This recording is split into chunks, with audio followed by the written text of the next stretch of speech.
नमस्कार, मावळ 24 तासमध्ये आपलं सहर्ष स्वागत. मी महादेव वाघमारे. राज्यामध्ये सर्वाधिक मोठा अखंड हरिनाम सप्ताह तो म्हणजे भंडारा डोंगर दशमी ट्रस्टच्या वतीनं जगद्गुरू तुकोबा रायांचा जो मंदिर होतं आहे, या मंदिर परिसरामधला हा राज्यातला सर्वात मोठा हा अखंड हरिनाम सप्ताह असतो. या अखंड हरिनाम सप्त्याची तयारी ही अनेक दिवस अगोदर करण्यात येत असते आणि आता जगद्गुरू तुकोबा रायांचं हे भंडारा डोंगरावरचं जे मंदिर आहे हे 50% काम पूर्णत्वास आलेलं आहे. तर या भंडारा डोंगर दशमी समितीचा जो अखंड हरिनाम सप्ताह असतो, या सप्ताहाला लाखो भाविक या ठिकाणी येत असतात. तर आम्ही प्रत्यक्षात या ठिकाणी जाणून घेत आहोत. काय नाव तुमचं आणि काय सांगाल? मी रवींद्र महाराज ढोरे, भंडारा डोंगर ट्रस्ट. सत्यगुरुराये कृपा मज केली, परी नाही घडली सेवा काही. जगद्गुरू तुकोबारायांच्या अनुग्रह दिनानिमित्त गेली 50 ते 60 वर्षापासून या भंडारा डोंगरावर महाराष्ट्र आणि महाराष्ट्राच्या बाहेरून येणारे भाविक या सर्वांच्या सहकार्यानं जगद्गुरू तुकोबाराय गाथा पारायण, जगद्गुरू तुकाराम महाराज गाथा पारायण आणि अखंड नाम सप्ताह ट्रस्टने आयोजित केलेला असतो. त्या ट्रस्टच्या वतीनं या ठिकाणी 6 दिवस कीर्तन सेवा आयोजित केलेली असते. या कीर्तन सेवेमध्ये पहिल्या दिवशी हा जो सप्ताह सुरू होत आहे तो 14/2/2024 पासून सुरू होतो आहे. पहिल्या दिवशी गुरुवर्य ज्ञानेश्वर महाराज कदम मोठे माऊली यांची कीर्तन सेवा आयोजित केलेली आहे. 15 तारखेला गुरुवर्य विकासानंद महाराज मिसाळ यांची कीर्तन सेवा आयोजित केलेली आहे. गुरुवर्य पांडुरंग महाराज गिरी यांची सेवा आयोजित केलेली आहे. गुरुवर्य जयेश महाराज भाग्यवंत यांची कीर्तन सेवा आयोजित केलेली आहे. तदनंतर बंडा महाराज तात्या कराडकर यांची कीर्तन सेवा या ठिकाणी आयोजित केलेली आहे. त्यानंतर माघ शुद्ध दशमीच्या दिवशी गुरुवर्य चंद्रशेखर महाराज देंगलूरकर यांची कीर्तन सेवा या ठिकाणी आयोजित केलेली आहे. काल्याची सांगता हरिभक्तपरायण वारकरी रत्न ज्ञानेश्वर महाराज कदम यांची सेवा आयोजित केलेली आहे. आणि काल्याची जी सेवा आहे, सांगताचे कीर्तन हरिभक्तपरायण उमेश महाराज दशरथे यांच्या कीर्तनाने सांगता होईल. त्यानंतर 6 दिवस हरिभक्तपरायण संत ज्ञानेश्वर महाराज तत्वचिंतन प्रवक्ते हरिभक्तपरायण Ravidas Maharaj Sirsat Alandi MA PhD philosophy यांचं ज्ञानेश्वर महाराज ज्ञानेश्वरीवर तत्वचिंतन आयोजित केलेले आहे. त्यांची वेळ आहे दुपारी 4 ते 6. 6 नंतर हरिपाठानंतर 8 ते 9 अशा प्रकारे कीर्तन सेवा या ठिकाणी आयोजित केली. असं या पद्धतीने धार्मिक कार्यक्रमाचं आयोजन केलेलं आहे. मी सर्व भाविकांना, महाराष्ट्रातल्या आणि महाराष्ट्राच्या बाहेरून येणाऱ्या सर्व भाविकांना विनंती करतो की आपण या सप्त्यामध्ये सहभागी व्हावं, आनंद द्विगुणित करावा, आपणही आनंद घ्यावा.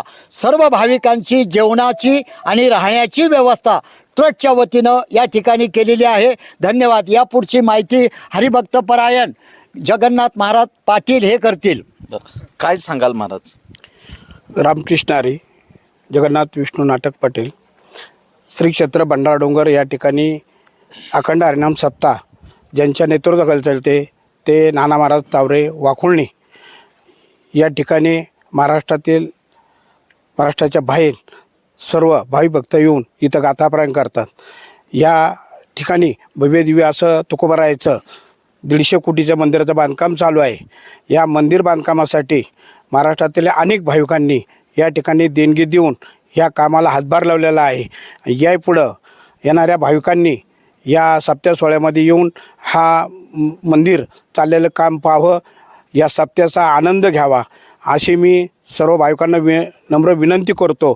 या ठिकाणी आपण ज्या दिलेल्या भाविकांनी दान दिलेलं आहे त्या सर्वांचं भंडारा डोंगर संस्थान दशमी समितीचे अध्यक्ष बाळासाहेब काशीद यांच्या वतीने व या ट्रस्टच्या वतीने सर्वांना नमस्कार करतो. आणि अनेक भाविकांनी या ठिकाणी येऊन आपल्या योगदानामधून या मंदिराला सहकार्य करावं असं आव्हान करतो. या ठिकाणी थांबतो. रामकृष्ण हरी. काय सांगाल नेमकं की आता या ठिकाणी जे काही अखंड हरिनाम सप्ताह होणार आहे, तर दैनंदिन सुरुवात कशी असते? या ठिकाणी हरिनाम सप्ताह होण्याचा उद्देशच असा आहे की आजपर्यंत हिमालयाची उंची जास्त असेल, मेरू पर्वतांची उंची जास्त असेल, पण या श्री क्षेत्र भंडारा डोंगराची जी उंची आहे ही आदिभौतिक, आध्यात्मिक आणि परमार्थिक उंची ही महान आहे. कारण या स्थानाला जगदवंदनीय जगद्गुरू संत तुकाराम महाराजांचे पाय लागले इथपर्यंत नाही तर नामदेव महाराजांची जी शतकोटी अभंग रचना करील असं ग्रंथ निर्मिती करण्याचं स्वप्न नामदेव महाराजांकडून 95,70,00,000 अभंग लिहून झाले आणि उर्वरित अभंग कोणी लिहायचे म्हणून बोलोबाच्या पोटी तुकाराम महाराजांनी जन्म घेऊन या स्थानावर 4,30,00,000 अभंग रचना केली. आज जी देवडीकर प्रत आपण म्हणतो ती देवडीकर प्रत त्या काळातली असून या सोहळ्यामध्ये जो पारायण सोहळ्याचा आनंद आहे हा सर्वात मोठा आनंद असतो. नवे महाराष्ट्रामध्ये गाथा पारायण सोहळा सर्वात मोठा भंडारा डोंगराचा असं म्हणणं काही वावगं होणार नाही. आपल्याला देवाकडे जावं लागतं, पण देवाला देखील या स्थानावर जिजामातेची तुकोबारायावर असणारी, पतीवर असणारी निष्ठा आणि भक्ती या न्यायाने देवाला जिजामातेच्या पायातला काटा काढण्याच्या निमित्ताने पायाच्या दर्शनाला यावं लागलं. आपल्याला गुरुकडे जावं लागतं, पण गुरुला देखील माघ शुद्ध दशमी पाहून. काय नाव तुमचं आणि या अखंड हरिनाम सप्त्याची दैनंदिनी कशी असते? माझं नाव शिवाजी ज्ञानोबा पवार, भंडारा डोंगर सेवक.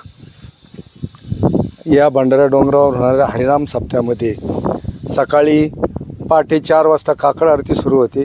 त्यानंतर महापूजा आणि आरती झाल्यानंतर तिथला कार्यक्रम संपन्न होतो आणि मग सकाळी 7 वाजता गाथापारायण सुरू होतं. गाथापारायण झाल्याच्या नंतर दुपारी 12 वाजता जेवणाचा कार्यक्रम, भोजनाचा कार्यक्रम सुरू होतो आणि भोजन झाल्याच्या नंतर दुपारी 2 वाजता गाथापारायण सुरू होतं आणि 4 वाजता कथा सुरू होते आणि 4च्या नंतर कथा झाल्याच्या नंतर हरिपाठ केला जातो आणि संध्याकाळी भोजन होतं आणि नंतर मग कीर्तन सेवा 8 ते 10 होते इथं आणि त्यानंतर हरिजागर होतो. अशा प्रकारचा हा नित्यनेम कार्यक्रम आहे.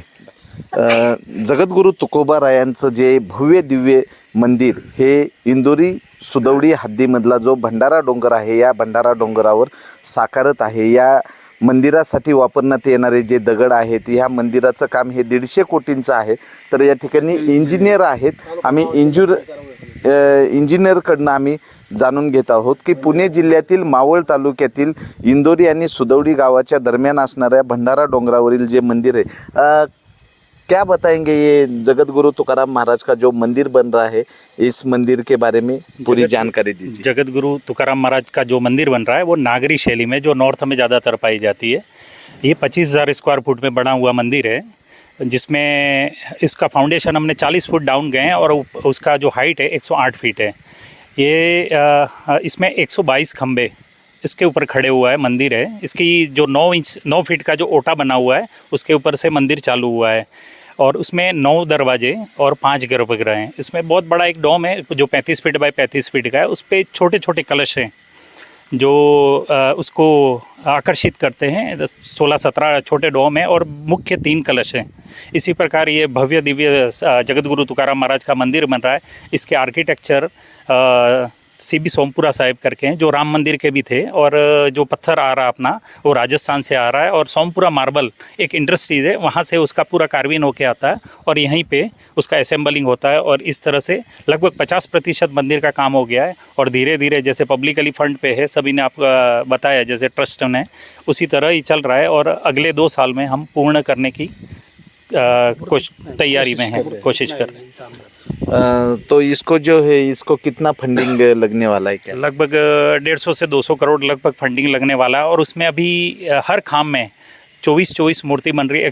ऐसे अपने 122 खाम है, लगभग 2000 से 2500 मूर्तियाँ बनेगी जो अलग अलग देवी देवताओं की रहेंगी. जगद्गुरू तुकोबारायांचं जे मंदिर होतं हे आगळं वेगळं आणि देखणं आणि हजारो वर्ष कायम राहणारा असा हा दगड या ठिकाणी दगड आहेत. हा दगड पूर्ण राजस्थानवरनं आलेला दगड आहे आणि पूर्ण दगड हा कोरीव आहे. त्यामुळे 2 वर्षानंतर मंदिर हे पूर्ण होणार असल्याचं या ठिकाणी इंजिनियर आहेत यांच्याकडनं सांगण्यात येत आहे. मावळ तालुक्यामध्ये 14 फेब्रुवारी 2024 पासनं भंडारा डोंगर ट्रस्टच्या वतीनं जे विठ्ठल रुक्मिणी तुकाराम महाराज मंदिर परिसर आहे, या ठिकाणी महाराष्ट्र राज्यामधला सर्वात मोठा अखंड हरिनाम सप्ताह होत असतो. या सप्त्याला सर्व भाविकांनी उपस्थित राहण्याचं आव्हान वारकरी मंडळाच्या वतीनं करण्यात येत आहे.